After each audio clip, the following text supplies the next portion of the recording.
Vamos a dar inicio entonces a la segunda sesión de trabajo del día de hoy.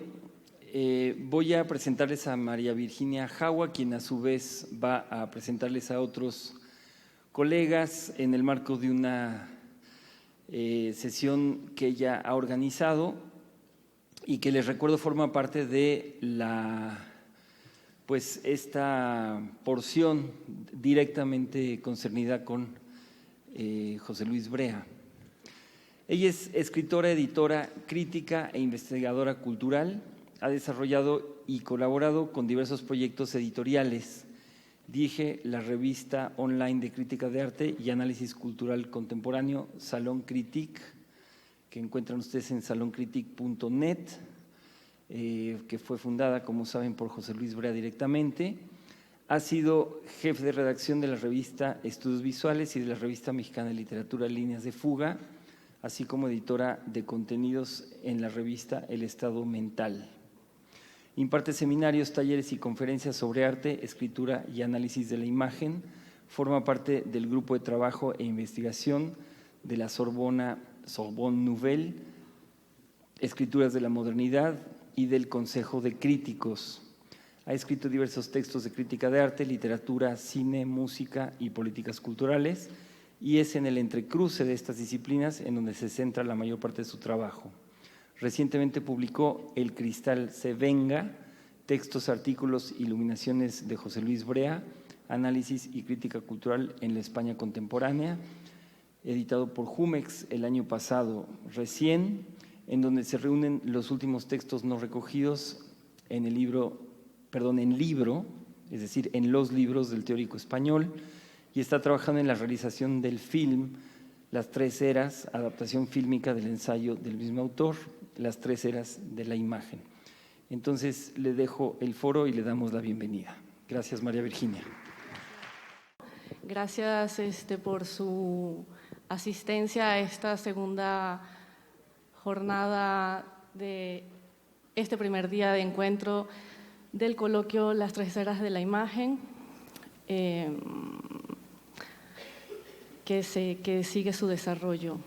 El texto que yo les voy a presentar, bueno, como les dije al inicio, antes de que comenzara la participación de Miguel Ángel Hernández, este es parte del mismo bloque en donde estamos, digamos que colegas, porque entre todos somos conocidos y colaboramos en distintos proyectos juntos, tanto Miguel Ángel Hernández Navarro como Sergio Martínez Luna y Roberto Riquelme y yo. Trabajamos y colaboramos en proyectos y hemos decidido o hemos articulado esta parte en función del trabajo teórico y crítico de José Luis Brea. Ya escucharon la excelente participación de Miguel, en la que explicó y expuso de una manera bastante clara y bastante, creo yo, profunda, un panorama bastante amplio de la trayectoria y de los temas que principalmente le interesaron a José Luis. Y ahora esto es como una suerte de mesa en donde tenemos pequeñas participaciones, la mía será la primera, sobre temas ya más específicos, no presentaciones así muy ampliadas. El texto, la reflexión que yo les voy a presentar hoy se llama, tiene como título José Luis Brea, Las fábricas del yo y el sujeto red. Comienza con una pequeña cita, con un epígrafe de Jacques Derrida, de La escritura y la diferencia, que dice esto: solo la ausencia pura, no la ausencia de esto o aquello, sino la ausencia de todo, en la que se anuncia toda presencia, puede inspirar, dicho de otra manera, trabajar y después hacer trabajar.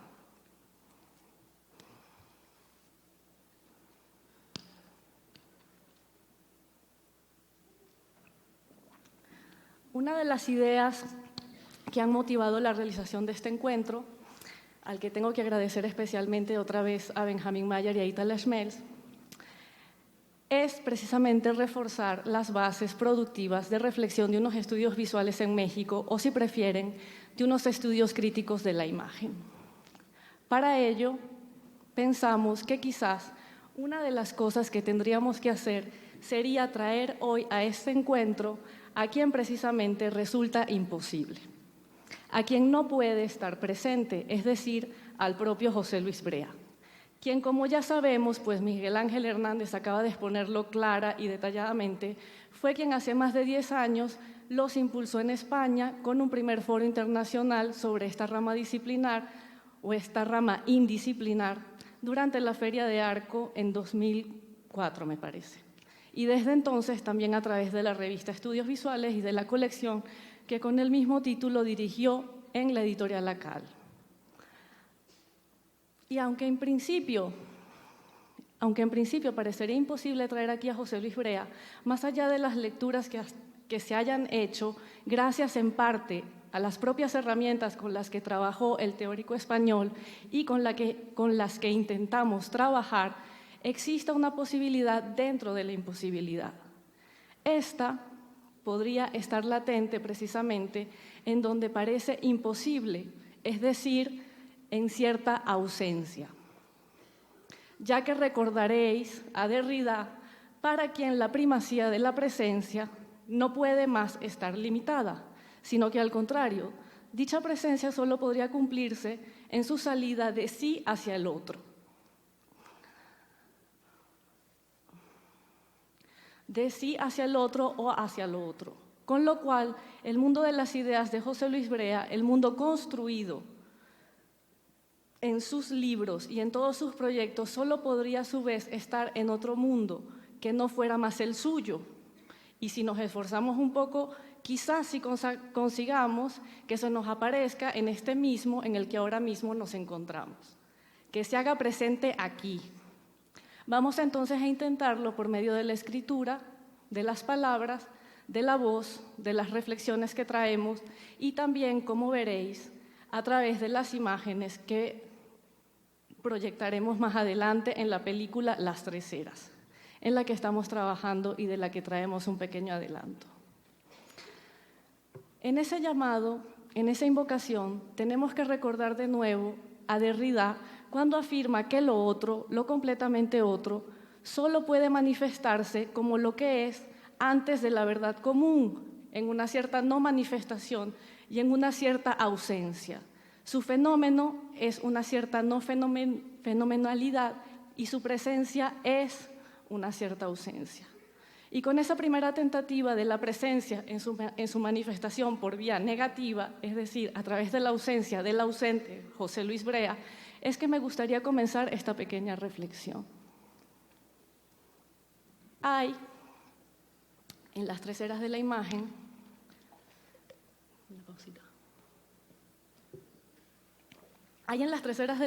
el libro de José Luis Brea, que también da nombre a este coloquio, una idea que deslumbra y que atrapa. En realidad hay muchas de ellas, tantas que sería demasiado ambicioso pretender abordarlas todas hoy aquí, por lo limitado del tiempo.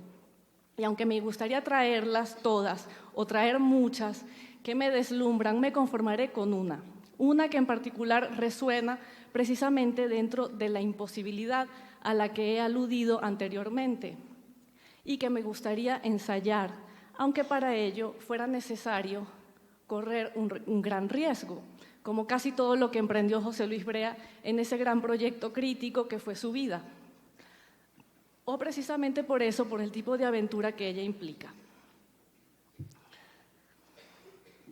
Esta idea es la de las fábricas de identidad o las fábricas del yo, un tema que José Luis Brea abordó a lo largo de toda su reflexión crítica como un proyecto expandido y asociado a su propio ser y a su propio estar en el mundo, es decir, a lo que él llama formas de vida, por lo que resulta inherente a todo su trabajo teórico.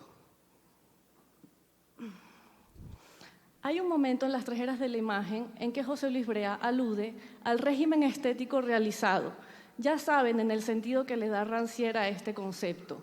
Brea apunta que un régimen estético se realiza siempre en diferido y que el nuestro tiempo, está cumpliendo ahora uno clave de la Ilustración, el de la producción de una forma de espíritu, lo que él llama la producción de una forma de subjetividad autónoma y secularizada. Y es en ese sentido que afirma: el ciudadano es, gracias al proceso de la Ilustración, un sujeto de saber, un alma bella, un sujeto de experiencia estética, un sujeto de responsabilidad moral, política, es decir, un ciudadano.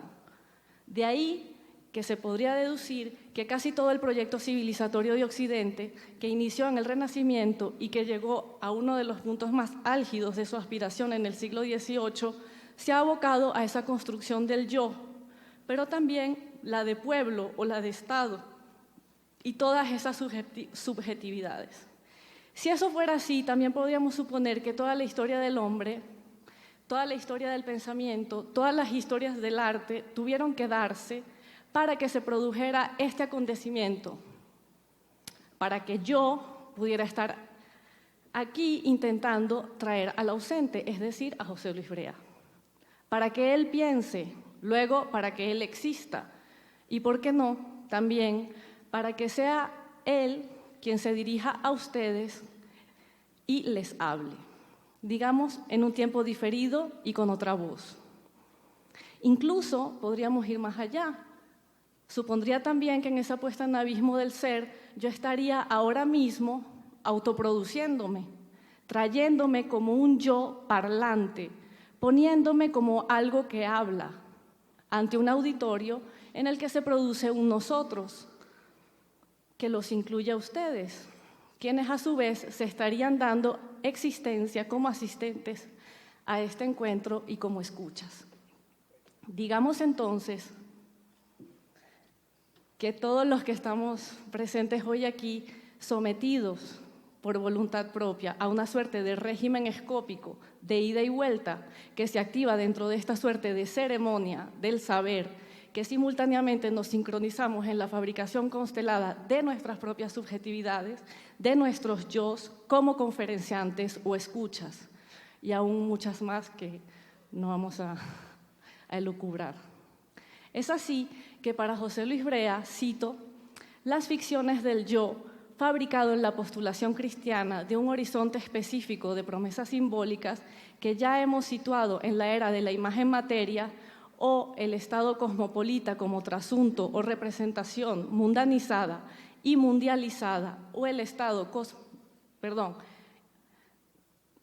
como trasunto y representación mundanizada y mundializada del espíritu absoluto en el proyecto ilustrado, se desvelan figuras construidas, endeudadas con una u otra irradiación de imaginario y unos u otros intereses de dominación. Aquí el alcance colonizador de la fábrica. Por lo tanto, dicha construcción no ha sido ni será nunca una operación inocua o desinteresada, sino que muy al contrario, en ella se libran numerosas batallas de dominación ideológica y económica, con las que se buscan no solo relatos de poder, la imposición de relatos de poder, sino que también se buscan imponer regímenes directamente asociados al consumo y a la circulación de las mercancías y de los bienes, y que paulatinamente se busca ser deficitario del sistema del capital, en el que predominan las economías de la escasez y propietarias y en el que siempre es cada vez más urgente ser, pues nunca se está haciendo suficientemente. Como bien apunta Brea, la producción de la biografía propia, es en efecto uno de los valores más en alza en el mundo contemporáneo. El producto mejor vendido y, por cierto, aunque parezca paradójico, el que más se nos escasea. En los tiempos del capitalismo globalizado o del capitalismo cognitivo, como llegó a afirmar el recientemente fallecido Ulrich Beck, nada hay que se desee tanto en las sociedades actuales como de facto lo que más falta, una vida propia. Esto es algo que siempre ha sabido la industria de la publicidad y que las nuevas redes sociales han entendido aún mucho mejor, de manera más eficaz y más perversa, por ser ellas el terreno donde estas ahora se despliegan y se cumplen, Quizás por ese motivo es ahí en donde ahora mismo se está librando una lucha crucial entre las que están no solo las más evidentes y que conciernen a las economías de consumo y a la publicidad, sino a las industrias culturales que se sostienen y alimentan las de autoría y de los derechos de nuestra propia subjetividad. Algo hasta ahora absolutamente inédito y que habría sido impensable en el pasado dieciochesco, como que la producción de nuestro propio yo pudiera ser objeto de litigio.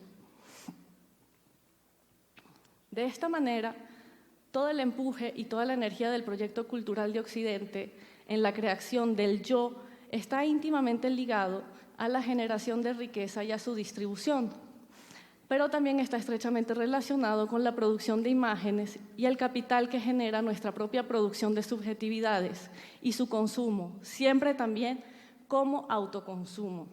De alguna manera nos vemos obligados a fabricar lo que sin duda no interesa a nadie más consumir. Estos sistemas de economía están fuertemente basados en la gestión del deseo y quizás no haya otro que se haya hecho tan urgente para el humano como el deseo de ser. Toda la megaindustria contemporánea de las imágenes, o del imaginario, si lo prefieren, trabaja en esto.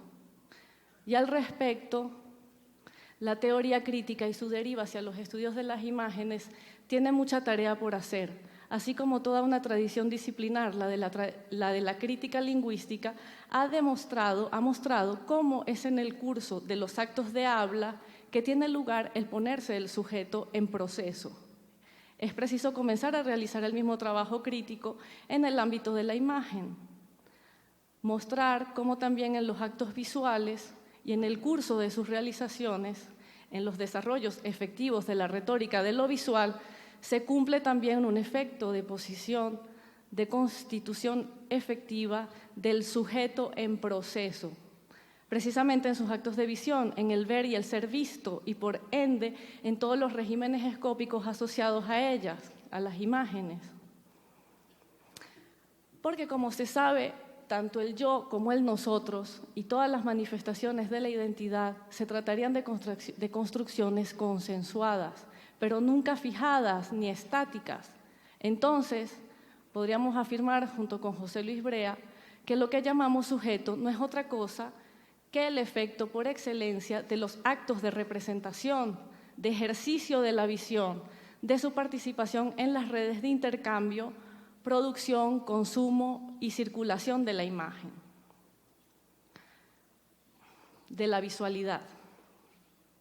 Y por eso mismo resulta urgente proceder a una extensión de ese proceso de reconocimiento de la retoricidad productiva de los actos significantes al ámbito de la totalidad de las prácticas simbólicas de representación, o sea, de la imagen, en todos los espacios en donde éste se despliega, incluso este en el que nos encontramos ahora y que a su vez se transmite vía streaming, y aquí aprovecho para saludar a todas las personas que nos están escuchando y o viendo, se transmite y habita otros espacios multiplicados, infinitos, impensables de quienes nos siguen. En Caracas, en Madrid, conocidos también en la expresión de Brea de la ubicuidad de las 1000 pantallas. El análisis de Brea no se queda ahí, sino que más adelante, en las 3 eras de la imagen, aborda la anticipación de un futuro abierto para la construcción de las nuevas formaciones de subjetividad en la era de la imagen electrónica. Y afirma que la nueva constitución y el nuevo régimen técnico de los modos de organización de lo simbólico alejan cada vez más ese espejismo de las identidades esenciales, dadas como a priori o fijadas por las disposiciones biológicas o territoriales.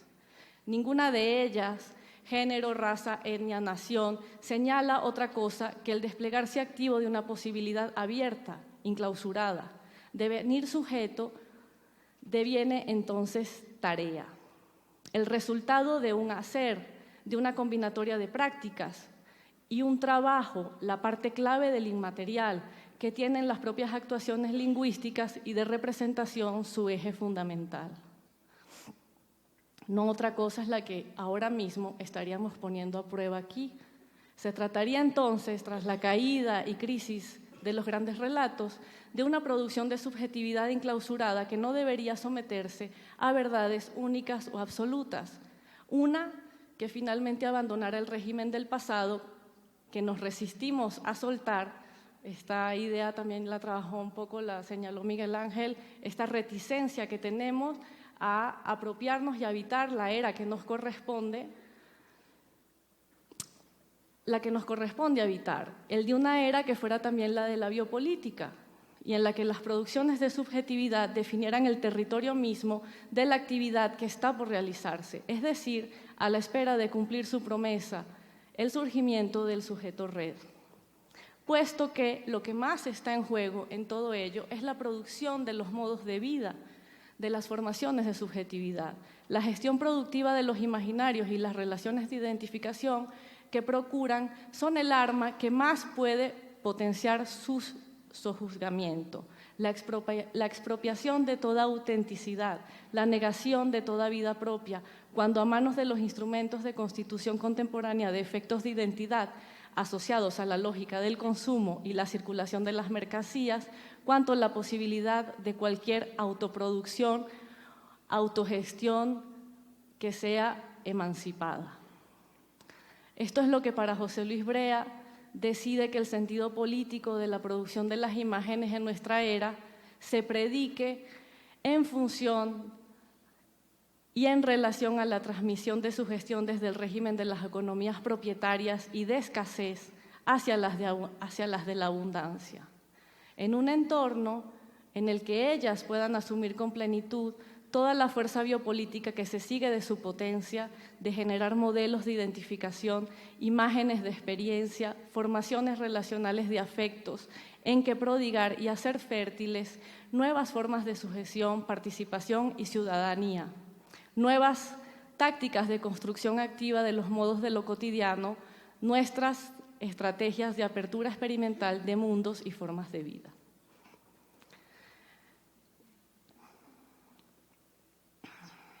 Paradójicamente, ante la urgencia de estas nuevas tácticas de construcción de una subjetividad emancipada, es decir, en posesión de sus propios medios, deberían incorporarse también unas de cuestionamiento, unas de deconstrucción, de abandono de la fábrica si se aspira a alguna radicalidad o una puesta en evidencia y una liberación de las interesadas estrategias de la dominación ideológica y económica de la autoproducción del yo. Y para la práctica artística, este desmantelamiento nihilista e iconoclasta tendría que ser aún mucho más radical si busca cierta potencia crítica. Y esto Brea lo sabe muy bien y lo deja claro, no solo en las 3 eras de la imagen, sino en varios textos, muchos de ellos recogidos en el libro del que ya se habló aquí, El cristal se venga. Me gusta especialmente el que aborda el trabajo de descomposición que hace Tom York en la música y que trataré de resumir en esta cita. En ese lugar oscuro, un programa es puesto en práctica y efecto.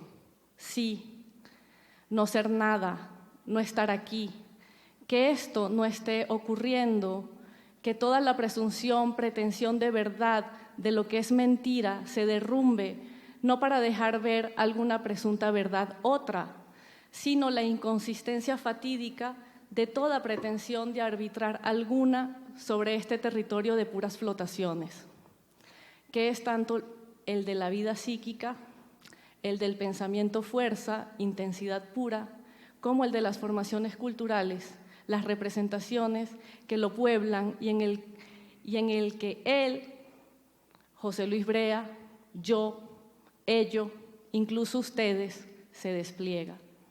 Muchas gracias.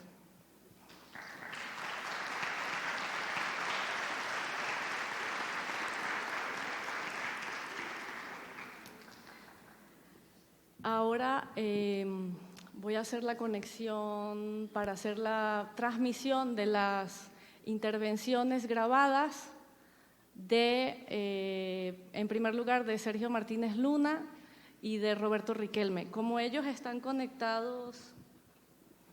Perdón.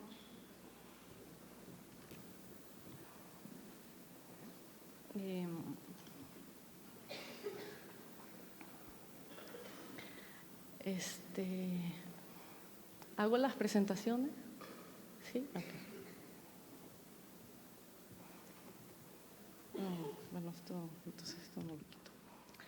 Primero presentaré a Sergio Martínez Luna y veremos su participación grabada y luego seguiremos. Sergio Martínez Luna es doctor en Humanidades por la Universidad Carlos III de Madrid, es profesor en la Facultad de Educación y Ciencias Sociales de la Universidad Camilo José Cela.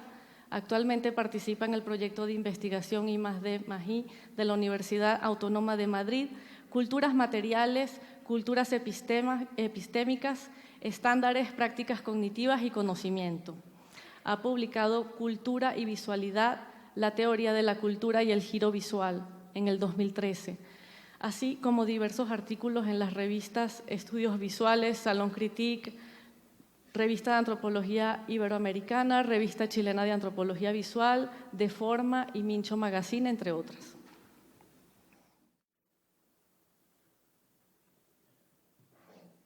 Permítaseme empezar por el final de las 3 eras de la imagen. Porque un libro que hace una historia de la imagen acaba dibujando los perfiles de un cierto horizonte emancipatorio. Pero esta historia es una determinada historia. Como señala Roberto Riquelme, el libro propone una historia, pero no es un volumen de historia, como no lo eran los estudios sobre cine de Deleuze. Las 3 eras que recorre el libro, imagen, materia, film e imagen, ofrecen una historia de la imagen orientada hacia el problema de entender la configuración de la episteme escópica de cada etapa, ligada a cada una de ellas a una declinación técnica que señala a su vez una transformación de los imaginarios. Es porque las lógicas de la visualidad presentan un carácter social que es obligado a enmarcar históricamente su análisis, ubicarlo en la tensión entre historizar la imagen, colocarla en un contexto de prácticas, discursos, lenguajes, palabras, y deshistorizarla o anacronizarla, reconociendo su capacidad de trascender límites históricos y entendiéndola entonces como desafiando la lógica historicista. Recuérdese la declinación política de aquel cruce Foucaultiano entre lo visible y lo enunciable, por el que las posiciones de poder no son el fruto de una causalidad necesaria, fijándose la equivalencia entre el ver reducido al acto fisiológico del ver y la verdad, y así nunca simétricas, ya que componen los ejercicios del ver en escenario de consenso y conflicto. Surge entonces la necesidad de desuniversalizar los modelos de análisis de la visualidad, desencajarlos del eje del tiempo aditivo y lineal, pero también desplazarlos sobre las diferencias culturales, reconocer que la multiplicidad de modos y prácticas del ver tiene como escenario uno de conflicto constante en el que la determinación de la visualidad como registro de una producción de significado cultural se constituye como campo de batalla. Ello nos lleva de nuevo al principio, es decir, al final del libro, donde atisbábamos un cierto perfil utópico, pero la utopía, que también tiene una historia, si eso puede ser hoy, no es ni la planificación a futuro de una comunidad consensuada en la que se cumplirían las promesas de la estética y de la política reconciliadas, ni la proclamación del presente como punto de llegada en el que se dicta la caducidad de cualquier elemento de disenso. La utopía es la búsqueda de líneas de fuga en un momento de crisis. Es la única salida en una situación en la que las demás opciones están agotadas, si bien todavía ejercen fuerza impositiva. Y como ya se dijo, las 3 eras de la imagen encuentra esas líneas de fuga en la imagen contemporánea. ¿Qué significa esto?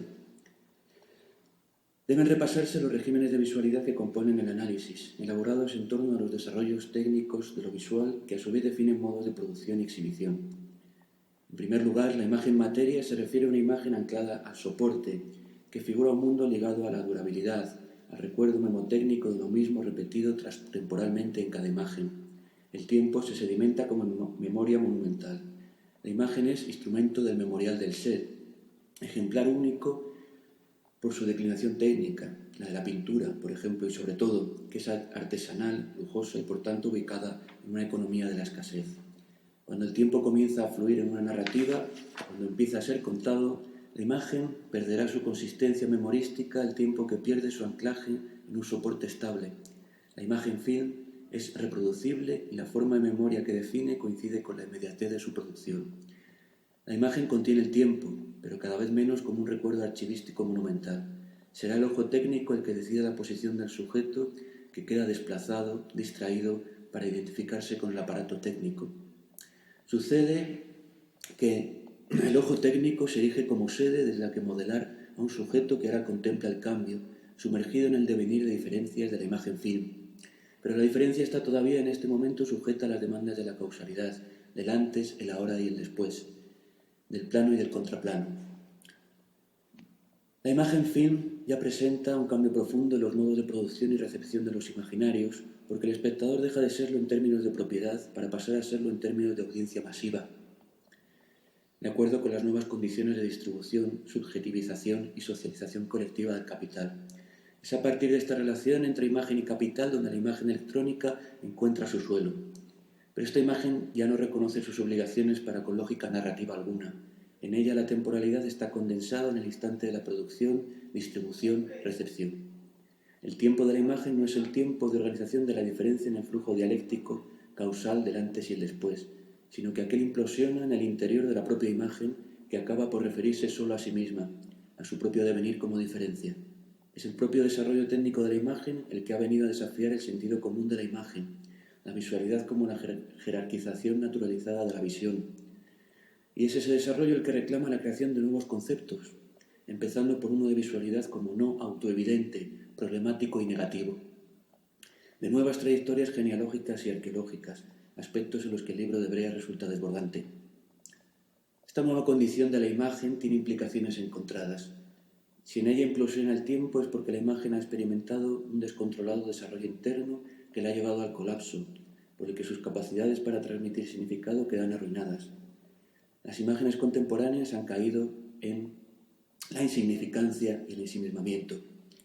A pesar de que ocupan la esfera pública, de que componen una especie de medio ambiente visual, no son capaces de tocar, de interferir. Convivimos con ellas en términos de indiferencia.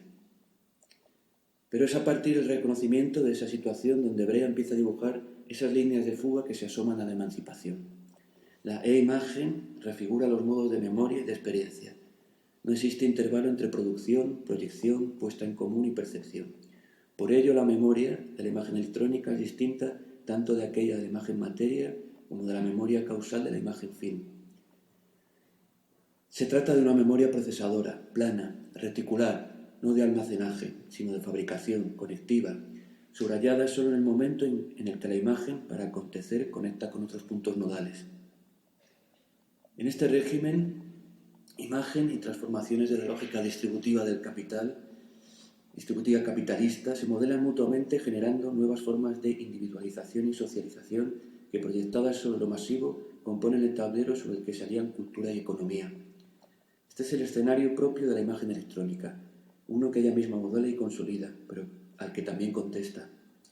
La alianza entre economía y cultura se encuentra desequilibrada siempre a favor de la economía, y por tanto el movimiento de resistencia antagonista sería precisamente el que va en sentido simétrico, es decir, aquel que va de la cultura a la economía, redefiniendo a esta como una de la abundancia experiencial y participativa al máximo posible. Pero es que esa economía es la que ya prefigura en las imágenes contemporáneas cuando ubicuas se desanclan de todo soporte, cuando dejan de ser distinguidas, escasas. Es a través de una toma de partido por las imágenes como es posible oponerse a la docilización que les secuestra su potencial rebelde para ponerlas al servicio de las formaciones de imaginario ya instituidas. Para ello la imagen no ha de ser tratada al margen de lo económico, sino insertada en el mismo núcleo de las lógicas propietarias del intercambio, para interferir en ellas como interconectividad y mediación no reglada que evidencia polémicamente los límites del capital. Acudiendo a una expresión querida por Brea, buscar la salvación allí donde crece el peligro. En efecto, allí donde anidan con más fuerza los imperativos que arruinan la experiencia plena de la vida, del mundo y de los otros, las cada vez más poderosas industrias del imaginario y de la subjetividad, ensayar una economía de lo abundante por la que esa otra experiencia sea posible. Las imágenes, entonces, no como objetos separados, sino como dispositivos sociales potenciadores de la fábrica de lo público y, por tanto, declinadas sobre el principio de que cuantas más de ellas haya, más rica será la esfera pública que recorren y modelan. La utopía es el borde por el que recorremos la intemperie, la existencia dañada, pero que en un instante deviene línea de fuga que recompone la devastación como paisaje de lo no dicho. Debemos aprender a caminar entre las esperanzas frustradas que se ligaron a los medios de comunicación de masas. Lo que se rescataría aquí no es su contenido dañado, sino, recordemos a Ernst Bloch, su vigente función de desconformidad con lo dado. Desde la comunidad de productores de medios de Brecht, a la cultura digital contemporánea devenida medio de vigilancia global. La pregunta por la técnica es otra vez decisiva porque es ella en su naturaleza ambivalente la que aproxima lo alienante y lo emancipador y proyecta ese anudamiento sobre todos los órdenes del pensamiento. Es la imagen la que hoy encarna esa ambigüedad, ofreciendo una variedad de procesos de constitución de la subjetividad, por lo que ésta se construye en el devenir de una infinidad de diferencias no regladas. Los actos de ver son actos de elección productivos que ponen a los sujetos como instancias de producción relacional y no de simple descripción y consumo de lo administrado, a través de la que pueden multiplicarse las formas de rebarajar los repartos de sentido y las formas de vida dictadas por el capitalismo cultural. Aquí se juega la posibilidad de recuperar para cada uno de nosotros y nuestro mundo el derecho a protagonizar la producción de su propia ficción y destino. Hoy el campo de batalla en el que se disputa esa posibilidad es una teoría de la mirada a la altura de un régimen escópico en el que los actos de ver son indistinguibles de los actos de interpretación, de los actos de lectura, que a su vez se encuentran atravesados por los imperativos del intercambio capitalista. La dominación se ha reconfigurado como dominación de la mirada, la regulación de lo que es visible, invisible, de lo que es legítimo mirar, aquello de lo que es imperativo apartar la mirada. Por tanto, una teoría y una política de la mirada estarán comprometidas con la multiplicación de actos de ver disensuales, capaces de exponer aquellos repartos como cómplices de la dominación. Una política de la imagen es la que interrumpe la lógica de la indiferencia frente a la alteridad y el sufrimiento, y hace polémica de ello reintroduciendo nuevos modelos representacionales, por mucho que estos se comprometan con la tarea de dar visibilidad a lo marginado, sin una fractura en el consenso social por la que se reformule el ver como problema dentro de lo cotidiano y lo político. Hay que reencontrar en las imágenes su resistencia a la legibilidad para oponerla al empobrecimiento calculado de la experiencia que anuda el agotamiento de la existencia y lo dado, en la transparencia de un orden que se autoproclama único y cumplido. ¿Qué es contestar al poder? Contestar sobre todo a la continuidad retroalimentada de sus órdenes de representación, pero también aprender a habitar las representaciones desde su interior para sumarlas a la tarea de la emancipación que la alianza entre ellas mismas y la racionalidad económica impide.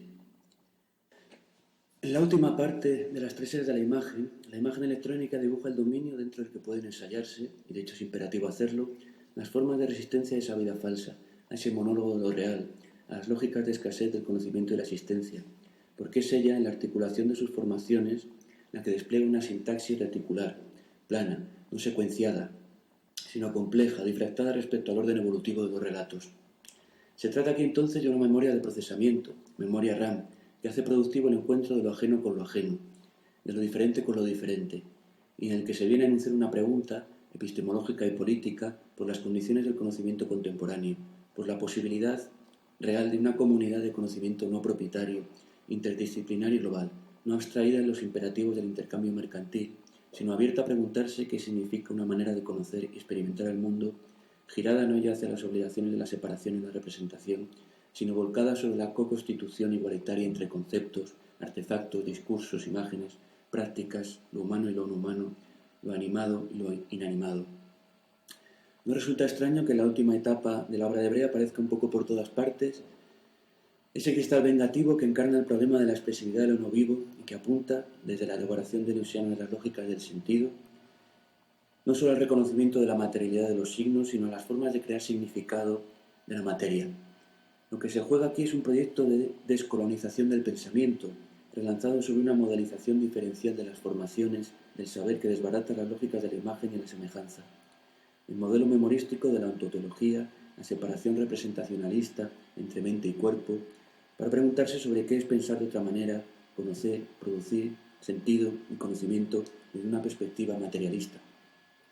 El encuentro y la fricción de todo con todo señala que una economía del conocimiento capaz de sacudirse las derivas representacionales, idealistas, metafísicas o trascendentales debe reconocerse en el proyecto crítico ilustrado para recuperar en él las potencialidades emancipatorias que finalmente quedaron relegadas al ámbito apaciguado de la idea estética. Por eso, en la ocasión del encuentro de lo ajeno con lo ajeno, Brea señala el peculiar retorno de lo que Rancière llama régimen estético. Los dispositivos de gestión del conocimiento han sido, permeados por los procesos masivos de digitalización y visualización de datos, los objetos, afectos, identidades, radicalmente exteriorizados, conjugándose ahora como máquinas de producción de conocimiento en la forma de un inconsciente activo, productivo en la multiplicidad de conexiones instantáneas entre redes, enunciaciones, imágenes, objetos. Es dentro de este ambicioso programa crítico donde Brea quiere ubicar unas nuevas humanidades, en las que las distancias entre teoría y práctica colapsan, de forma que al igual que las prácticas se desplazan como actividad de análisis de las condiciones y las potencialidades cognitivas que en ellas mismas se concretan, así las prácticas analíticas se pliegan autoríticamente para reconocerse como práctica implicada con los objetos de estudio. No hay para ellas entonces un lugar apartado desde el que ejercer alguna autoridad epistemológica o proclamar la posesión del discurso y la mirada. No existe de un lado el objeto, la práctica, y del otro el instrumental analítico y teórico, porque ambos pertenecen a una misma inmanencia, a un mismo sistema rizoma que los hace mutuamente codependientes. La descripción, la traducción, el análisis son prácticas en las que ellas mismas, y las ideas y conceptos que entran en juego, se reescriben y describen recursivamente los unos a los otros. El mismo acto de descripción hace que lo que está siendo descrito pase a formar parte de la propia descripción. Este es un pensamiento de la complejidad, una pragmática de los saberes en la que los conceptos analizan conceptos, formaciones discursivas analizan formaciones discursivas, dentro de lo que Brea llama ese efecto análisis que en principio parecería paralizar la investigación, pero que sin embargo, como recuerda Miqueval, es la condición de que su incidencia crítica sea realmente efectiva. No se trata de permanecer en un enfoque reflexivo que tantas veces acaba sirviendo como forma sofisticada de sostener la centralidad y autoridad del investigador y de su aparato metodológico analítico, debilitado pero a la vez reforzado en una especie de narcisismo epistemológico que sigue silenciando al objeto, al otro, sino de situar a los conceptos, a las prácticas, dentro de sus propios enmarcados epistémicos para hacerlos partícipes del proceso de conocer, más en un escenario de difracciones que de reflexiones, más en los términos de una economía de ecos diferenciales que en una que, a pesar de todo llamamiento a la autoconciencia, venga a reforzar la centralidad de la posición segura desde la que miramos y hablamos. Un juego de espejos, en efecto, pero que ya no confirma la imagen propia, sino la difractada de una constelación por la que circulan y se entrecruzan los movimientos, los juegos y los usos de las formaciones discursivas. En consecuencia, la cuestión de la emancipación se encuentra ahí reubicada en el centro del escenario de conflicto por la legitimación, la posesión y la pragmática de los saberes. Las nuevas humanidades deben componerse en torno a la indistinción entre los actos de interpretación y de constitución del mundo, encuentro prefigurado en las propias condiciones de la visualidad contemporánea, aun en sus derivas más alienantes y quizás sobre todo en ellas. Sobre aquellas viene a posarse la ocasión de reordenar el campo de los saberes y de las prácticas, poniendo en crisis sus propios fundamentos epistemológicos, para multiplicar los actos de desidentificación con lo dado, capaces de recomponer el filo crítico que debe serles característico. Y no nos lleva esto al principio. Me refiero ahora al principio de la trayectoria de Brea, aquellas estrategias alegóricas a través de las que armaba una forma de análisis crítico-visual capaz de elucidar las nuevas condiciones de las prácticas simbólicas dentro de la consolidación del capitalismo cultural. Porque, en efecto, ese encuentro de lo ajeno con lo ajeno,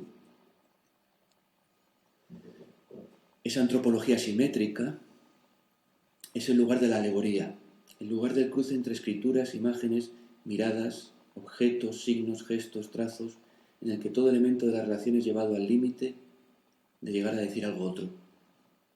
No se apunta aquí a esa condición barroca de las enunciaciones y de la producción de sentido por la que, como quería Benjamin, se da la coincidencia estructural del instrumental interpretativo con la articulación de su objeto, entre una metodología analítica tan barroca como la economía de lo investigado, y si aquí se perfila algún proyecto de emancipación del sujeto, no puede a la vez dejar de atenderse a la imposibilidad de separar ese régimen que lo hace pensable de sus imperativos de dominio y fetichización. Es en el límite de la máxima alienación donde puede surgir a pesar de todo la posibilidad de imaginar una humanidad digna de tal nombre. Gracias. Ahora les presentaré a Roberto Riquelme, quien también tiene su participación grabada, ya que ha habido estos problemas con las conexiones. Y Roberto Riquelme es investigador en estudios críticos, es titulado en las universidades de Salamanca, la Complutense de Madrid y la Autónoma de Barcelona. Actualmente realiza una investigación sobre las incidencias de las tecnologías en la cultura de las últimas décadas. Ha colaborado en diversas publicaciones. Entre sus temas de interés se encuentran los nuevos medios, la cultura visual, la estética y el arte contemporáneo. Podríamos comenzar reiterando aquella condición que Benjamin interpuso para confiar en la acusador. decir de nuevo esas líneas que rechazaban como filosofía auténtica cualquiera que no pudiera explicar por qué es posible leer el futuro de los pozos del café. Un lema para Brea, quien, crecido en él, no podía concebir interés alguno en un pensamiento incapaz de incluir la posibilidad de elucidar siquiera nuestra epocalidad, pensando en el filo extremo del presente a partir de los pozos. Así, ahora que lo que llamamos conocer comienza un tiempo nuevo, Brea nos plantea, a través de las 3 eras del libro y de la película que aquí presentamos, un experimento que incide en un cuestionamiento sobre las formas técnicas de construir, de transmitir conocimiento efectivo y en el contexto de este coloquio específicamente sobre las formas de producir conocimiento crítico en nuestra epocalidad en ciernes. En las 3 eras de la imagen, el segmento de partida, los pozos del café, son 3 escenarios sistémicos diferenciados. Digamos de nuevo, como las descripciones trazadas por aquel doble de Foucault de distintas epistemes marcadas por el emplazamiento en ellas de diferentes regímenes audiovisuales, cada régimen caracterizado por unas articulaciones de lo visible respecto a lo enunciable, por distintos modos de ver y maneras de decir que establecen saber, poder y subjetividad en configuraciones dispares. Esta cierta historia de los usos de la imagen se proyecta también a partir de desplazamientos tectónicos. No deja de ser una historia en que el tránsito entre una y otra era de la imagen marca una mutación tanto en la unidad sistémica que, aún abierta, forman el orden de las representaciones o de los actos de ver, como en los correspondientes regímenes sociales, económicos o políticos. Insistimos en estas 3 eras de la imagen como cierta historia, si bien antes de continuar y por si aún fuera necesario, como se ha apuntado, cabría retomar para ellas la advertencia lanzada por Deleuze al iniciar su imagen movimiento, cuando negaba que se ofreciera en aquel volumen una historia. Y es que aquí, por supuesto, Brea tampoco nos entrega una historia de las imágenes al modo, nos advierte él mismo, de una historiografía moderna de la ciencia. Estas 3 eras son en realidad un análisis crítico. Lo que se nos ofrece igualmente es una particular taxonomía de las imágenes y sus lógicas, que tienen más de actividad filosófica que de investigación histórica. Fértil en la fabricación de conceptos, de vectores para la reflexión, de vehículos cognitivos diseñados para desplazar cuestiones de uno a otro tiempo y lugar, y así podríamos subrayar entonces que este es también un experimento filosófico. Pero en todo caso, una cierta historia que, sin considerar evolución o progreso, da lugar a 3 eras. Examinemos por un instante esa periodización. En la teoría crítica, con distintas denominaciones y tiempos, diversos autores han coincidido con Brea en articular sus obras a partir de la determinación de 3 amplios periodos. Así, persistiendo por un momento más en Foucault y su doble, encontramos en ambos una periodización bien conocida. Foucault detalló el desplazamiento de la época clásica a la moderna y luego Deleuze reforzó los argumentos históricos de Foucault, evidenciando un último segmento a partir del tránsito de la disciplina al control. Como veremos, se puede conectar esta periodización con la trazada por Brea, más aún a partir de la comprensión de Deleuze de la relación existente entre las diferentes fases de la sociedad y sus tecnologías maquínicas. A cada tipo de sociedad se puede hacer corresponder, evidentemente, un tipo de máquina. Máquinas simples o dinámicas para las sociedades de soberanía, máquinas energéticas para las disciplinarias, máquinas cibernéticas y computadoras para las sociedades de control, entendiendo que las máquinas por sí solas no explican nada. Hay que analizar los agenciamientos colectivos de los cuales las máquinas no son sino una parte. La comprensión de la historia del ver ha determinado uno de los apartados más productivos en torno a la cultura visual. Concepto desplazado en la historia por numerosas figuras de referencia en estos análisis. En ese desplazamiento que se ha planteado efectivamente con diferentes cuestiones claves sobre los objetos de estudio, sobre el lugar del arte entre el conjunto de mecanismos, técnicas y discursos que constituyen y testimonian el ver en los diferentes periodos, o de manera fundamental sobre el establecimiento de unos regímenes sistémicos, audiovisuales, escópicos, de una episteme visual desde los que entender el ver construido en una era. Veamos, tras el zócalo no hay nada que ver, razón de más para describir en cada momento el telón o el zócalo, puesto que no existe nada detrás o debajo. Para describir la construcción social de un modelo general abstracto que articula como actividad cultural a los propios actos de ver, para descubrir la estructura abstracta que determina lo cognoscible y lo visible, esa episteme visual de cada una de las eras que se identifican tras una. Brea ha enfrentado la ruptura entre eras, analizando en particular el régimen actual. También en su próxima formación, digamos, aborda la actualidad, lo próximo en diagonal a través de la historia. Estas tres eras ofrecen una cierta historia de la imagen que intenta diferenciar de qué manera se construye la episteme escópica de cada una de las fases, a partir de los rasgos técnicos que caracterizan a la imagen en ese determinado periodo.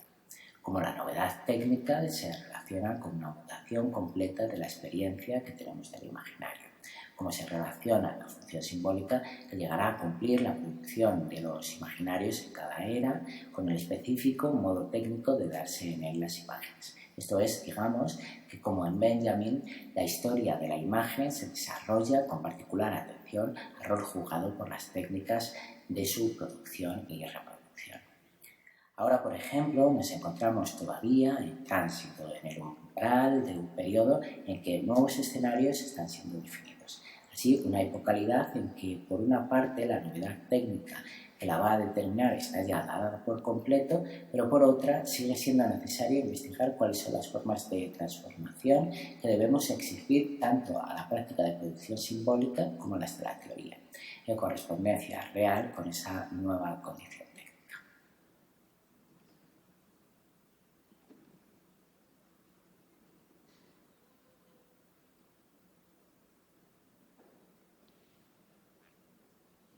Taxonomía de imágenes, apuntábamos al inicio, como es sabido en este ensayo, libro, película de clasificación, Brea diferencia entre imagen-materia, film e imagen electrónica.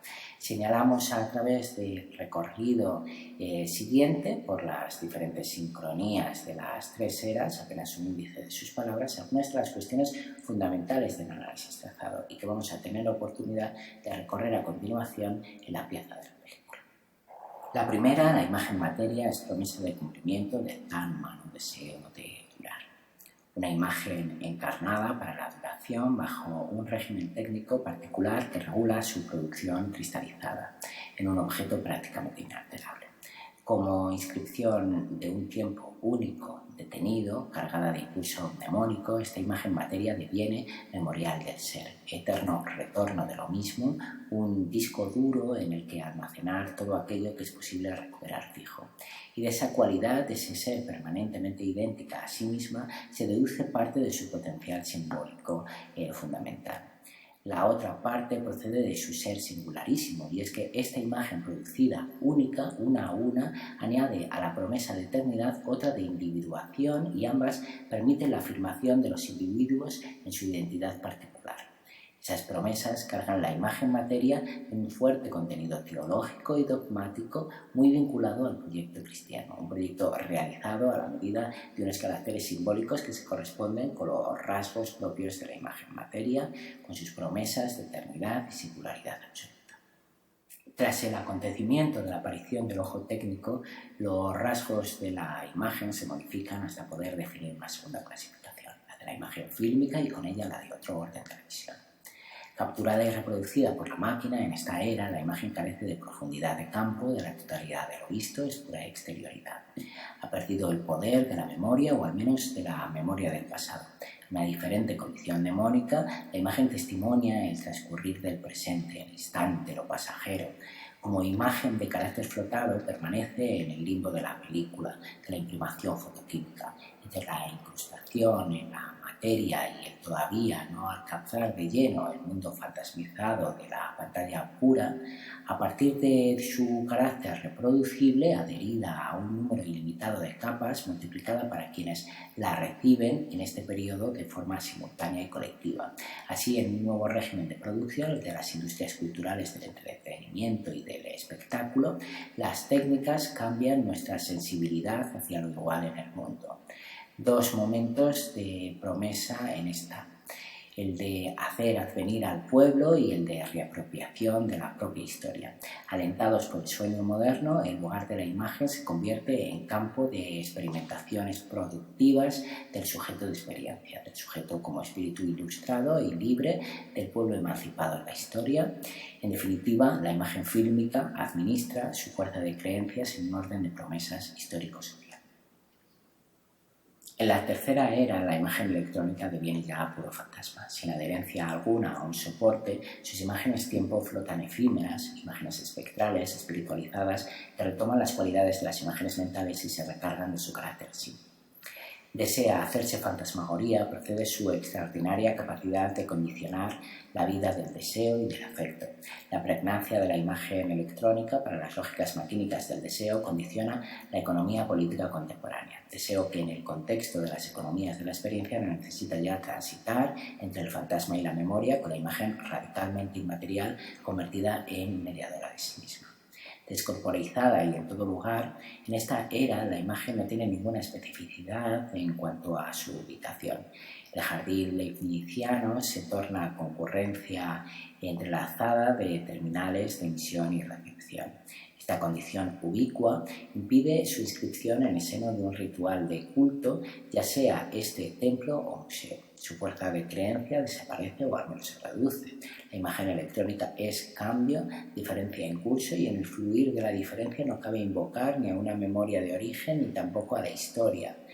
A partir de narrativas rotas en todas direcciones, en una escritura diseminante y rizomática que conecta diferencia con diferencia para producir novedad, memoria RAM. El diferir de la diferencia marca también el final de las singularidades. Entramos en la era de la productibilidad infinita, de imágenes no ya reproducibles, sino producibles. Urge el tránsito hacia la lógica de las economías de abundancia y así se avisa de la pérdida de sentido a quienes insisten en prolongar la terminal economía de escasez, de singularidades reguladas. Aquella promesa de la Bildung, basada en un régimen singularizado y singularizador, dejó paso a unos nuevos modos de subjetivación colectiva capaces de plantear resistencia e independencia crítica con relación a la producción de imaginarios, subjetividades colectivas en la multitud, sujetos gregarios en la recepción, también en la producción, en sujetos lábiles del nuevo comunitariado, del trabajo inmaterial, lo múltiple que debe ser. Las imágenes electrónicas, así en existir separado, dejan de hacernos llegar mensajes de revelación o promesas de construcción identitaria. En el campo político fundamental, el de la producción de subjetividad, de modos de vida, es fantasma sin ubicación dada. La imagen electrónica, al decir de Brea, fulge con el brillo breve de la mercancía en su captura total de los flujos del deseo. Se decide a la par la apropiación de nuestra vida por el capitalismo contemporáneo, pero también un lenguaje alternativo que retoma de forma crítica los procesos de construcción identitaria en que se juega la producción de los modos de vida. Tarea que, situando la propia de las imágenes como trabajo pendiente, fomenta designar su relato más propio en el rechazo del valor de cualquier normativa fundante. En el nuevo escenario se niega cualquier sujeto presocial, universal y esencial. Las mismas actuaciones lingüísticas y de representación son el eje fundamental de la tarea en que ahora resulta el devenir del sujeto.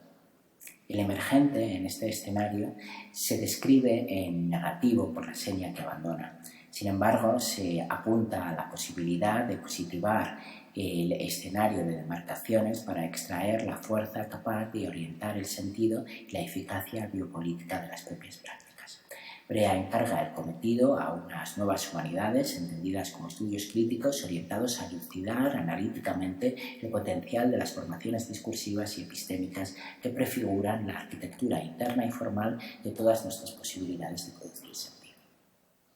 Al describir la era de la reproductibilidad técnica, Benjamin marcaba un cruce de caminos para la teoría crítica, entre las potencias de liberación o reificación que acompañan a los nuevos modos de expresión producidos por las nuevas tecnologías de lo visible En el salto epistémico reciente, en el nuevo cambio de conjunto, en el último devenir de la cultura, enfrentamos también toda una serie de lecciones políticas y, de nuevo, el campo de los estudios críticos vive una encrucijada que Brea sitúa con lucidez. No hay otra política apunta que el saber, ni saber que ciertamente no esté connotado políticamente en toda su extensión y alcance. Las primeras imágenes de las tres eras, su forma film, mezclan derrumbes y ruinas con construcciones, voladuras, edificaciones. Se trata de una cita visual que alude al Angelus Novus benjaminiano. El ángel aterrorizado que con su mirada dirigida al pasado contempla ruinas sobre ruinas y a cuyas espaldas se alza el futuro incierto. El ángel de la historia, siempre hacia adelante, sabiendo que en ningún momento del pasado se pierde irrevocablemente. Digamos que ese conocer propio de la historia alcanza un cierto carácter emancipatorio, liberando en el ahora rastreado aquello que en el origen tenía tanta ansia de plenitud que su acontecimiento habría resultado entonces incumplido, y que desde entonces proyecta hacia el futuro, para venir hasta nuestro ahora como anhelo, como fuerza de exigencia y en ella nuevo